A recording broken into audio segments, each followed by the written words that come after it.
The best way to unload Suns Bradley Beal, and it's not a waiver. The Suns should look to trade Bradley Beal to maximize their value. The Phoenix Suns are in a dilemma with Bradley Beal. Throughout the season, Beal has been put in trade offers by the Suns.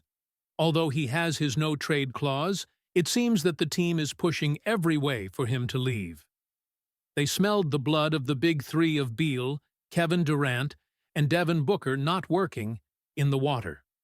Not to mention, Phoenix tried to land Jimmy Butler in the middle of the season, thinking that would solve their problems. They were much deeper than that, as evidenced by the 36-46 record and missing the playoffs. Still, there are some scenarios for the Suns to unload Beal and his gargantuan contract. The Suns trade Bradley Beal. As easy as it sounds, that's about all there is to it. However, the team will have to work extensively with Beal and his agent to find a trade destination.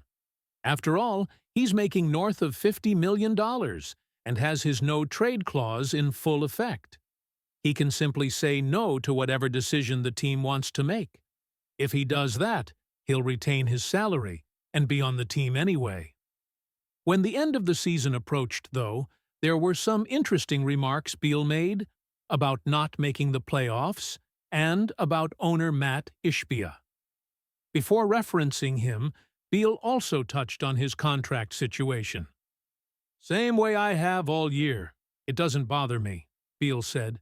"Nobody's probably more pissed off than we are as a team.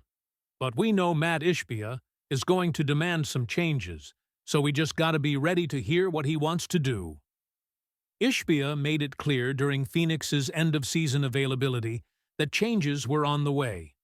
He also emphasized that anyone who doesn't want to represent the Suns will not be on the team. Could that happen to Beal? Possibly. Management did plug his name into a barrage of trades during the season.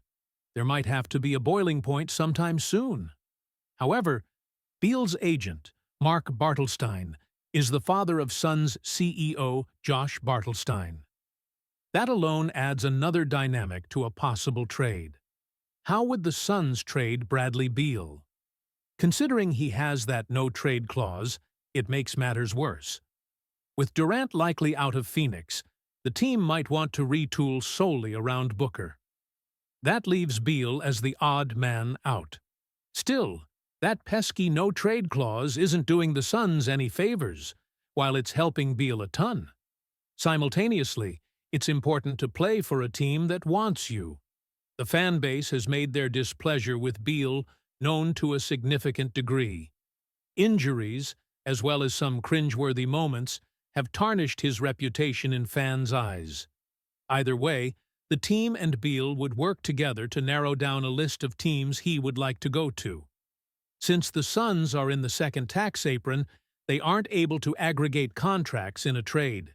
They won't be able to take on as much salary as they are giving away. This alone makes Phoenix's lives even more difficult, considering teams don't want to pay $50 million for an aging scorer. Would teams consider trading for Bradley Beal? One team that automatically comes to mind for Beal would be the Washington Wizards.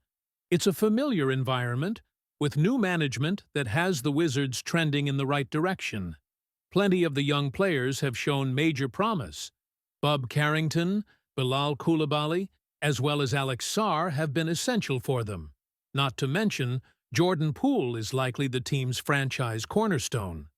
Still, they have veterans like Marcus Smart and Chris Middleton that could entice the Suns. Sending Beal back to D.C. would be a homecoming for him.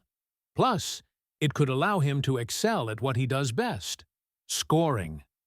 Furthermore, Phoenix could get at least some of its picks back from Washington in a trade.